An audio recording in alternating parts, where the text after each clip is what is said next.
10টা রাজ্যের মুখ্যমন্ত্রীদের ডাকা হয়েছিল, প্লাস কিছু ডিএমদের ডাকা হয়েছিল বিভিন্ন রাজ্যের। যদিও সিএমরা উপস্থিত থাকলে সিএমদেরই প্রায়োরিটি দিতে হয় বলে আমরা আমাদের রাজ্যের ডিএমদের অ্যালাউ করিনি।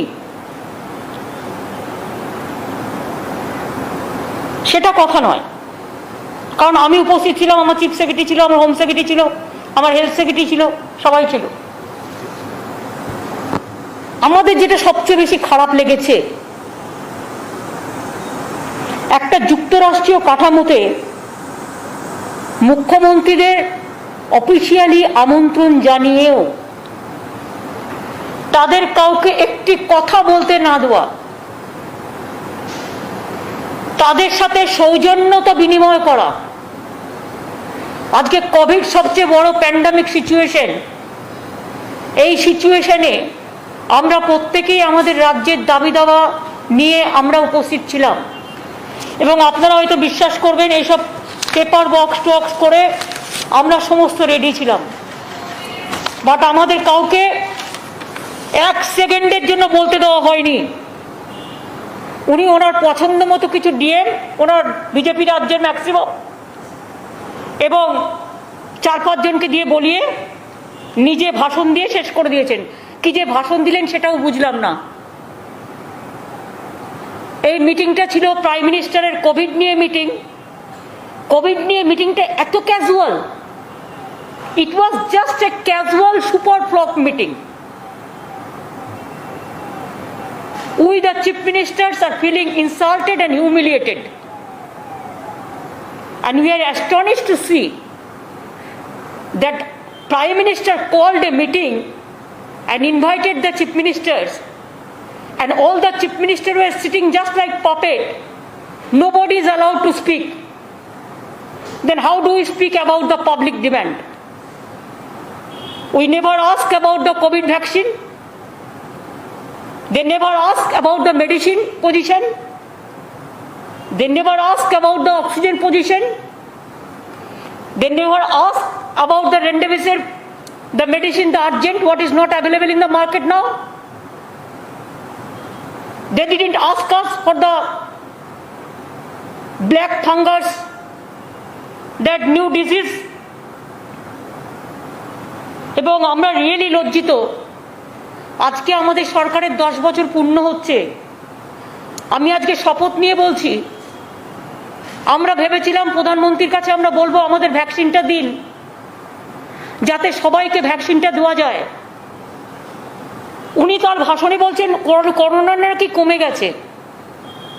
যদি করোনা কমে গিয়ে থাকে তাহলে এত মৃত্যু হচ্ছে কি করে? যদি করোনা কমে গিয়ে থাকে, কখনো কমে কখনো বাড়ে, এই নেগলিজেন্স করার জন্যই করোনাটা বেড়েছিল। 6 মাস কোনো কিছু না করার জন্য করোনা বেড়ে গিয়েছিল। আপনারা দেখেছেন 8 ফেজ ইলেকশন করার জন্য বেঙ্গলে গ্রামে গ্রামে করোনা বাড়িয়েছে। প্রায় 5-6 লক্ষ সেন্ট্রাল পুলিশের ফোর্স এখনো পর্যন্ত 105টা ব্যাটালিয়ন পড়ে আছে, এবং করোনাটা বাড়িয়ে দিয়ে চলে গেছে বাংলায় গ্রামে গ্রামে। তা সত্ত্বেও আমরা প্রায় 284টা হসপিটাল আমরা ট্রিটমেন্ট দিচ্ছি, প্লাস আরও অনেক হসপিটাল আছে যেখানে আমরা 234টা কোভিড হসপিটালের মধ্যে 184টা গভর্নমেন্ট হসপিটাল এবং 41 আমরা প্রাইভেট হসপিটালে ট্রিটমেন্ট দিচ্ছি। কিন্তু আমাদের খারাপ লাগলো যে প্রধানমন্ত্রী এত ইনসিকিউর ফিল করছেন নিজেকে, যে একটা মুখ্যমন্ত্রী কথা শুনতে চাইলেন না। এত ভয় কিসে?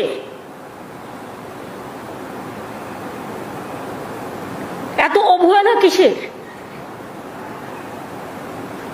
যদি তিনি কথা না শুনতেই চান মুখ্যমন্ত্রীদের, তাহলে ফেডারেল স্ট্রাকচারের মুখ্যমন্ত্রী, আমরা 3 কোটি ভ্যাকসিন দেওয়ার জন্য বলেছিলাম, দেয়নি, কমিয়ে দিচ্ছে, প্রতিদিন স্পিডটা কমিয়ে দিচ্ছে ভ্যাকসিন দেওয়ার। এ মাসে আমাদের 24 লক্ষ ভ্যাকসিন পাওয়ার কথা ছিল, 13 লক্ষ আমরা পাইনি। অক্সিজেন দিচ্ছে না। রেমডেসিভির যে ওষুধটা সবচেয়ে ইম্পর্টেন্ট করোনার জন্য, সে ওষুধটা মার্কেটে পাওয়া যাচ্ছে না। কে জবাব দেবে? প্রধানমন্ত্রী পালিয়ে গেলেন মুখ লুকিয়ে, জবাবটা কে দেবেন? সেন্ট্রাল গভর্নমেন্টের হাতে এগুলো সমস্তটা। না কেন্দ্র না রাজ্যকে কোনো রকম পয়সা দিয়ে হেল্প করছেন। এমনকি আমরা বারবার বলেছিলাম সারা ভারতবর্ষের 140 কোটি লোকের জন্য 30,000 কোটি টাকা স্যাংশন করলে ইউনিভার্সালি সকলে ভ্যাকসিনটা পেয়ে যায়, সেটাও দিলেন না। বড় বড় বিল্ডিং বানাচ্ছেন, স্ট্যাচু বানাচ্ছেন নিজেদের, এটা ওটা ভাঙছে, এটা ওটা করছে, সেসবগুলো করে যাচ্ছেন। আর আজকে মানুষ মরে যাচ্ছে, 18 বছরের ছেলেরা মেয়েরা মরে যাচ্ছে। আজকে যত মৃত্যুর সংখ্যা দেখছেন, এবারে কিন্তু সংখ্যাটা 30-35 বছর থেকে 55-60 বছরের মধ্যে বেশি। কই আমাদের জিজ্ঞেস করার সুযোগ দেওয়া হলো না? নদীতে মৃতদেহ ভাসিয়ে দেওয়া হলো। নমামি গঙ্গা আজকে মৃত্যুপুরী গঙ্গায় পরিণত হয়েছে। মানুষ গঙ্গার জলে পা দিতে ভয় পাচ্ছে। সারা দেশটাকে আজকে পুরো দূষণময় করে দিয়েছে, বিষাক্ত করে দিয়েছে, পরিবেশটাকে বিষাক্ত করে দিয়েছে। আর বলছে করোনা কমে যাচ্ছে। আবার কবে বলবে আবার একটু ঘন্টা বাজিয়ে দিন, তাহলে করোনা কমে যাবে। কোনো পার্মানেন্ট সলিউশন নেই, কোনো অ্যাকশন নেই। আমরা ভেবেছিলাম যে আমরা বাংলার কথা বলবো এবং আমাদের একটা প্ল্যান ছিল, টিকায় আমরা প্রথম, আমরা সবচেয়ে ভালো টিকা সিস্টেমটা কাজ করি। আমরা ভেবেছিলাম ভ্যাকসিনটা পাবো এবং দরকার হলে পয়সা দিয়ে কিনবো, কিন্তু সেই ভ্যাকসিনটা দিয়ে আমরা যেটা করব সেটা হচ্ছে আমরা বাংলার সব মানুষকে ভ্যাকসিনাইজেশনটা করে দেবো। কিন্তু প্রধানমন্ত্রী সেই সুযোগটা আমাদের দিলেন না। ইলেকশনের আগে বলেছিলেন, বিহার ইলেকশনের আগে যেমন বলেছিলেন বিনা পয়সায় ভ্যাকসিন দেবেন, বেঙ্গলও ইলেকশনের আগে বলেছিলেন বিনা পয়সায় ভ্যাকসিন দেবেন। এখন ভ্যাকসিন দেওয়া তো দূরের কথা, নিজের মুখ লুকিয়ে পালাচ্ছে। মিটিংয়ে ডেকেও একটা কথা বলতে দিচ্ছে না। তার মানে টোটাল ফেডারেল স্ট্রাকচারটাকে বুলডোজ করার, ডিমোলাইজ করবার এবং টোটাল ফ্র্যাকচার মানে ফেডারেল স্ট্রাকচারটাকে একেবারে দম্ভ দিয়ে গুড়িয়ে দেবার, একেবারে শুম্ভ নিশুম্ভর মতো ঔদ্ধত্য, অহংকার, দানবিকতায় ঘেরা একটা দেশ চলছে, যে দেশের আমরা অধিবাসী, আমরা গর্ব করি আমাদের দেশ নিয়ে। কোনো ভ্যাকসিন প্রকিউরমেন্ট করা হচ্ছে না। এবং দেখুন আমাদের এখানে যেটুকু গ্রামে গ্রামে বেড়েছে বিকজ অফ এই ফেজ ইলেকশনের জন্য। বারবার বলেছিলাম একবারে করে দেওয়া হোক, অন্তত 4টি ইলেকশনও একসাথে করে দেওয়া যেতে পারতো, করেনি। গায়ের জোরে কথা শোনেনি। কি চলছে সবই তো দেখতে পাচ্ছেন। পোস্টপোল ভায়োলেন্সের নাম করে সেন্ট্রাল টিম পাঠিয়ে দিচ্ছে। আর কই সেন্ট্রাল টিম পাঠিয়েছে উত্তরপ্রদেশে, যখন ডেড বডিগুলো ভাসিয়ে দিয়েছে, সারা দেশের গঙ্গা দূষণ করে দিয়েছে।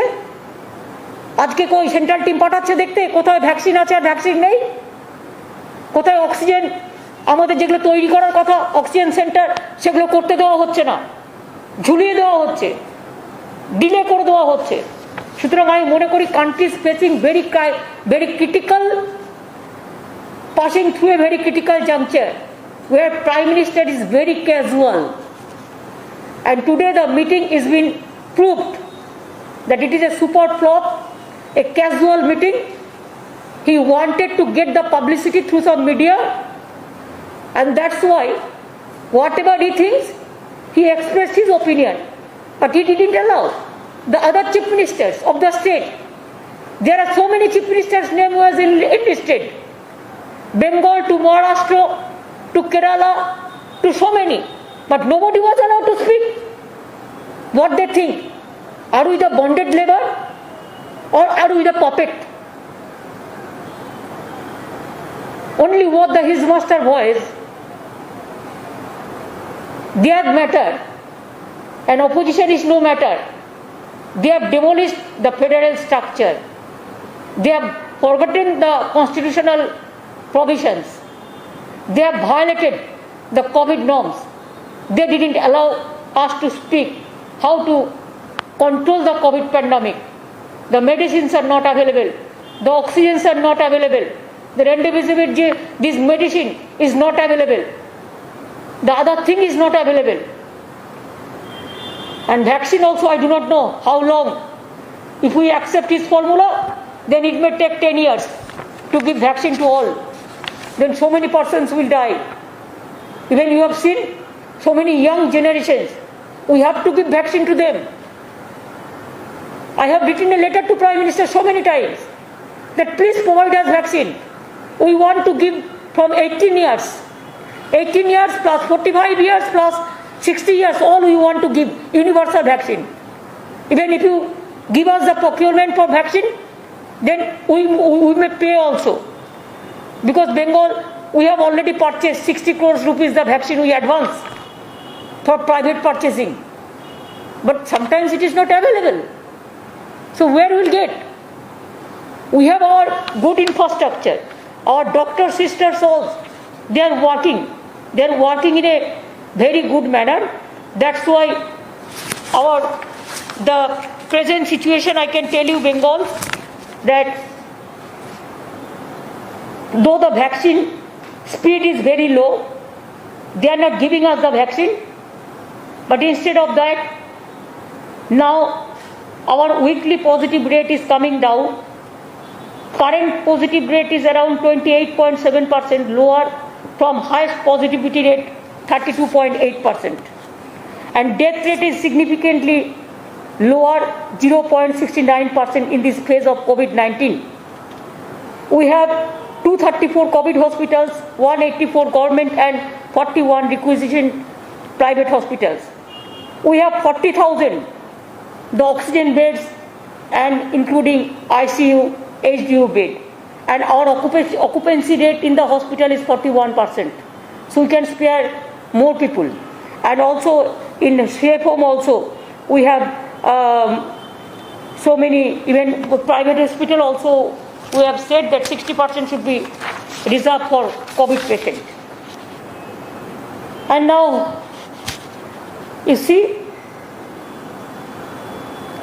vaccination drive,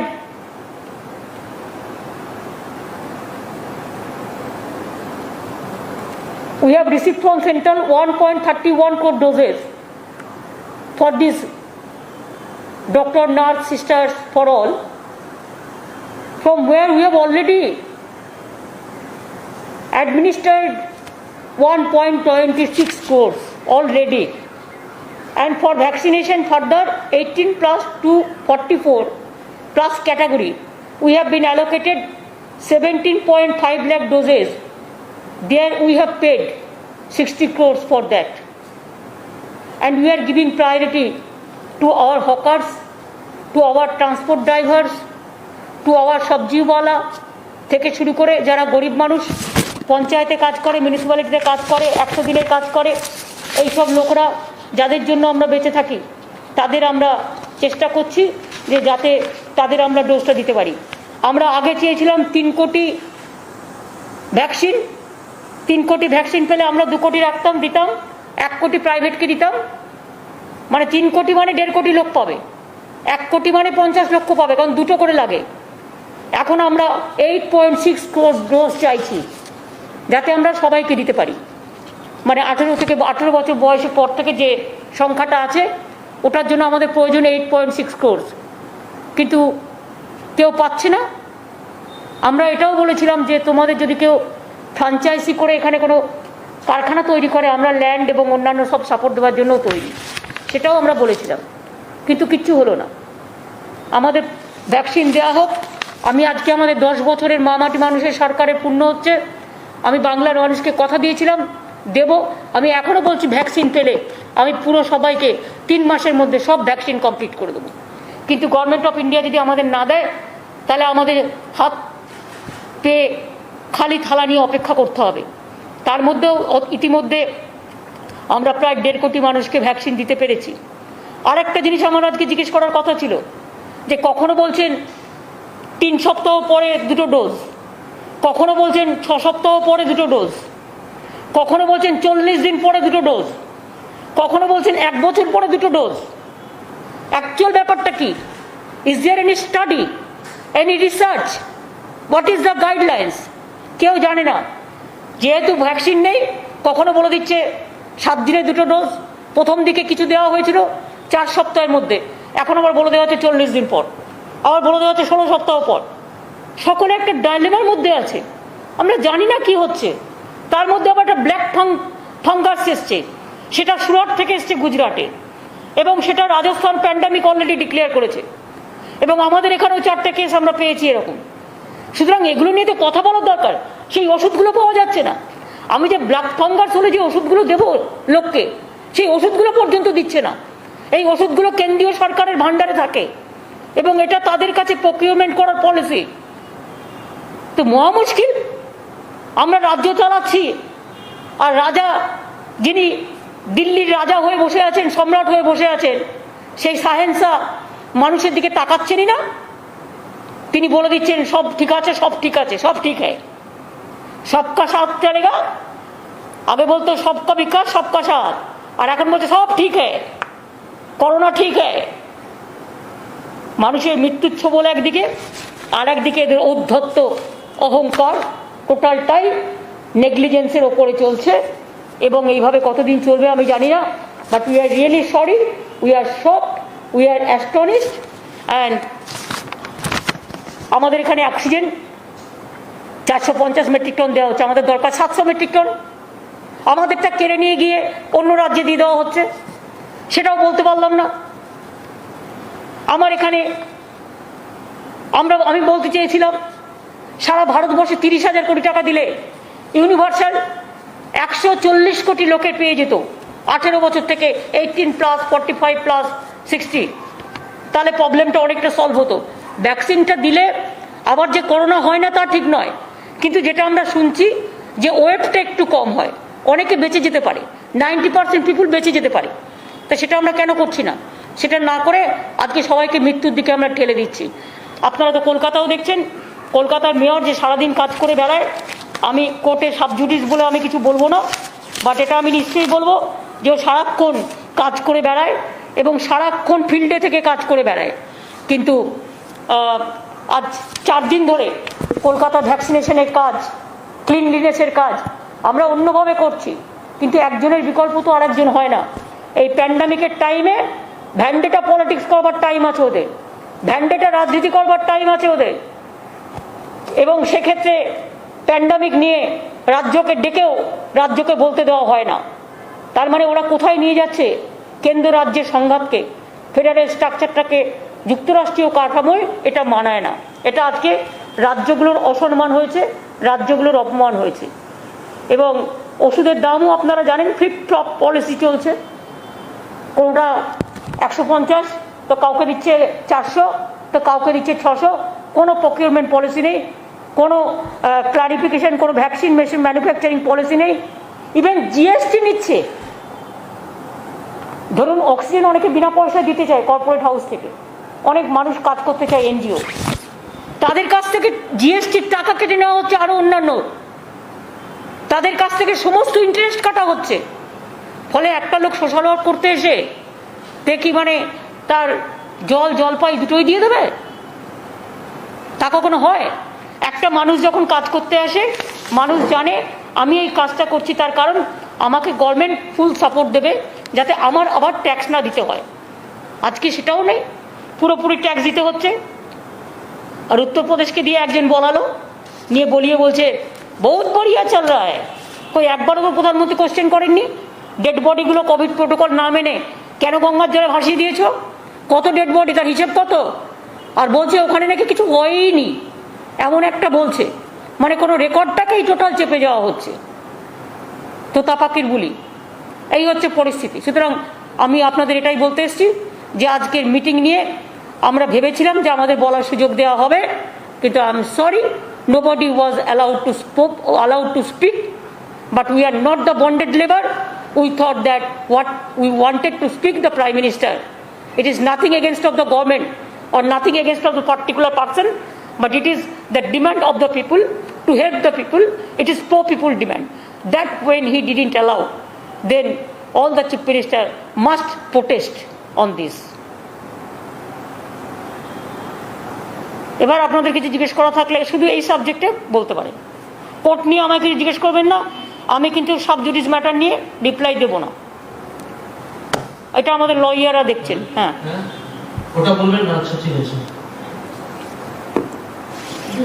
পিছিয়ে দিল কি হয়রানি ঠিক আছে বল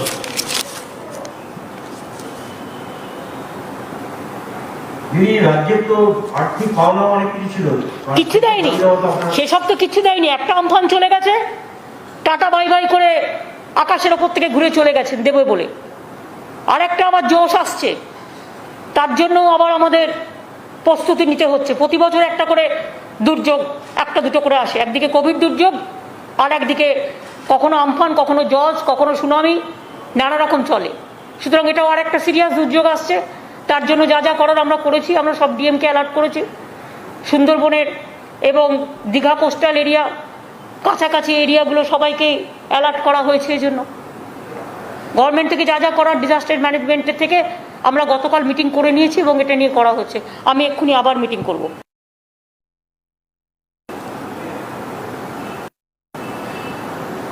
কিন্তু মিটিং মানে তো টু ওয়ে কমিউনিকেশন, এটা ওয়ান ওয়ে কমিউনিকেশন হলো।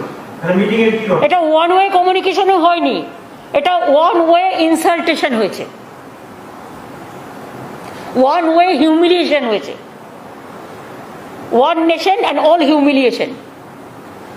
ওনারা বলেন না ওয়ান নেশন ওয়ান লিডার, উনি কাউকে বলতে দেবেন না one nation and all humiliation. दीदी दीदी आपने कहा एक तो सीएम को बोलने दिया गया जो बीजेपी स्टेट के हैं तो नहीं, सीएम को नहीं बोलने दिया। क्या सोचता है आप लोग, क्या सुनता नहीं है जब बोलता है?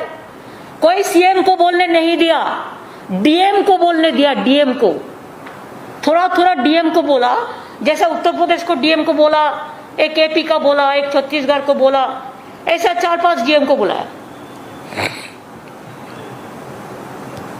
दीदी आप कह रही थी क्योंकि आज चीफ मिनिस्टर्स को बोलने का मौका नहीं दिया गया, आप कह रही थी महाराष्ट्र केरला जहाँ पे हाई केस लोड भी है, तो क्या सारे चीफ मिनिस्टर्स मिलके कोई कदम उठाएंगे? क्योंकि आज आप लोगों को बात करने का, अपना प्रॉब्लम सामने रखने का मौका नहीं मिला, क्या चीफ मिनिस्टर्स इकट्ठा होकर सामने आएंगे? देखिए, all chief minister will speak it's themselves. इसमें हम तो इंटरफेयर नहीं कर सकते हैं, किसका क्या बोलना है उसका फ्रीडम है। लेकिन बात ये हुआ है कि आज ने जो किया है एक डिक्टेटरशिप से भी ज़्यादा है। इसे लगता है कि देश में मार्शल लॉ चल रहा है, प्राइम मिनिस्टर का मर्जी माफिक सब चलेगा, सब उसका बॉन्डेड लेबर है, कोई पॉलिटिकल कार्टिसी भी उनका नहीं है। और सवाल हम लगातार देख रहे हैं, यूपी के अलग अलग जो घाट है वहां पर बॉडीज को डंप किया जा रहा है कोविड प्रोटोकॉल्स को वायलेट करते हुए। ये कितना चिंताजनक है? ये बहुत, देखिए, बहुत चिंताजनक है इसी के लिए कि हमारा देश में नदी, सागर, समुद्र, लहरी ये ज्यादा है। India is a river, river is our Motherland, mother just like, नदी मातृ का देश। इधर में क्या किया उन्होंने रिकॉर्ड नहीं रखने के लिए, और जलाने का भी उसका कोई इंतजाम नहीं है, इंफ्रास्ट्रक्चर नहीं है। अगर इतना बढ़िया होता तो क्यों गंगा का पानी में फेंक देता? गंगा का पानी में कितना लोग नहाते हैं, कितना लोग पूजा पाठ करते हैं, कितना लोग गंगा का पानी लेके माथा में छूता है। पूरा गंगा को विषाक्त कर दिया और कहता है इधर में उत्तर प्रदेश में कुछ नहीं हुआ है, सब डेड बॉडी गंगा में भसा दिया है। कितना सेंट्रल टीम भेजा प्राइम मिनिस्टर ने? हमारा इधर में जब इलेक्शन कमीशन था, इलेक्शन कमीशन का अंडर में तो थोड़ा एक दो चीज हुआ तो सेंट्रल टीम भेज दिया, तो नेशनल ह्यूमन राइट्स कमीशन भेज दिया, तो पार्टी का टीम भेज दिया। और पूछिए, इतना लोगों को गंगा में भासाने का बाद कितना सेंट्रल टीम भेजा? आज कोविड में इतना लोगों को मौत हुआ, कितना सेंट्रल टीम भेजा? कितना पैसा दिया? कितना वैक्सीन दिया? कितना ऑक्सीजन दिया? कुछ नहीं दिया। लेकिन गंगा माई की जो हम पूजा करते हैं वो गंगा माई की खत्म कर दिया, हमारा एनवायरनमेंट खत्म कर दिया। इसके लिए हिंदुस्तान को बहुत बड़ा इसमें इसके लिए भुगतना पड़ेगा। Nature can not excuse everything, you cannot compromise with the nature, nature is something different. और जब आज ग्लोबल वार्मिंग चल रहा है, और जो ग्लोबल वार्मिंग चलने का बाद भी आप जो किया है इसका कोई माफी नहीं होता है। कितना कंटेमिनेट हो सकती है वो बंगाल में भी आ रही है धीरे धीरे, उस पर कुछ सोचा है आप लोगों ने? क्योंकि वहीं से पानी आ रहा है यहाँ, तो हम क्या करें? हम क्या करें आप बोलो? हम मालदा तक हम बैरिकेड करके रख दिया था, जो डेड बॉडी आएगा तो हम उठा के उसको ससनमान में हम उसको क्रिमेशन कर देगा। कहाँ कहाँ भाग के चला गया किसी का पता है? एक देश से और एक देश चला गया, पता है? जे लोगों ने ये काम किया वो लोगों के पास तो सीबीआई नहीं जाता है, जाता है क्या? आपने देखा? सेंट्रल टीम जाते हैं, ना सीबीआई जाते हैं, ना एनवायरमेंट जाते हैं, ना ईडी जाते हैं, सब दिखाने के लिए है। আপনি আমরা যেটা জানি সেটা হচ্ছে কলকাতার মেয়র তিনি টাস্ক ফোর্সের দায়িত্বে কলকাতার করোনার ক্ষেত্রে, তো মেয়রকে তো 4 দিন ধরে, যাই হোক সেটা আর বলছি না। আমি সাবজুডিস, আমি ম্যাটার সাবজুডিস বলে আমি কিছু বলছি না, কিন্তু যা করেছে ওদের সাথে এ অন্যায়ের কোনো সীমা পরিসীমা নেই। আমি কোর্টের ব্যাপারে মন্তব্য করব না, কিন্তু এটা ডেলিভারেড পলিটিক্যাল ভ্যান্ডেটা, পলিটিক্যালি আমি বলবো এই কারণে, কোর্টের বাইরে as a political persons, as a government আমাদের ববি অনেক কাজ করে এবং ওদের ফুল টিম রাস্তায় নেমে কাজ করে। যে ছেলেটা নিজের ট্রায়াল দিয়েছে নিজের জীবনে, যখন কোভিডশিল্ড এসেছিল সে প্রথম নিজে ট্রায়াল দিয়েছে নিজের জীবনের রিস্ক নিয়ে, আর সেই ছেলেটাকে সহ সুব্রতদা সহ এদের সবাইকে যে আটকে রাখা হয়েছে দিনের পর দিন, এর যোগ্য জবাব বিচারের বাণী আশা করি সঠিক বিচার করবে। বাট অনেকটা দিন, অনেকটা সময় কেটে গেল, 3-4 দিন ববি কাজটা করতে পারলো না, সুব্রতদা কাজটা করতে পারলো না, ফলে ডেড বডি জমেছে কিনা আমার খবর নিতে হবে। দিদি, জয় চক্রবর্তী, নিউজ টাইম থেকে। যত এই প্রয়াত রাষ্ট্রপতি প্রণব মুখোপাধ্যায় যেদিনকে নমিনেশন জমা দেয়, আপনি প্রথমবার বলেছিলেন যে 29 জন লড়াই হবে, আপনি বার্তা দিয়েছিলেন প্রথমবার। 2024 সালে একটা সময় কি আসছে যে বিজেপির বিরুদ্ধে অবিজেপি একটা মঞ্চ তৈরি করে ওয়ারিস্টন লড়াই করার সময় কি হচ্ছে, আপনি কি মনে করেন? দেখুন, আমি এখন কোভিড নিয়ে লড়তে চাই, আমার ফার্স্ট প্রায়োরিটি এখন হচ্ছে কোভিড নিয়ে লড়াই করা। আর সারা ভারতবর্ষে আমি মনে করি বিজেপির বিরুদ্ধে একটা টিম তৈরি হওয়া দরকার, যারা বিজেপির একনায়কতন্ত্রের বিরুদ্ধে সোচ্চার হবে এবং যারা ডিক্টেটরশিপ নয়, ডিক্টেটরশিপ ভার্সেস ডেমোক্রেসির লড়াই হবে। আমরা ডেমোক্রেসির পক্ষে, সেটা যারা যারা স্ট্যান্ড নেবে তারা স্ট্যান্ড নেবে, তারা যখন স্ট্যান্ড নেবে কথা বলতে চাইবে কথা বলবো, ব্যাস এবার ছেড়ে দিই। থ্যাংক ইউ, অনেক বলে দিয়েছি, লেখো ভালো করে।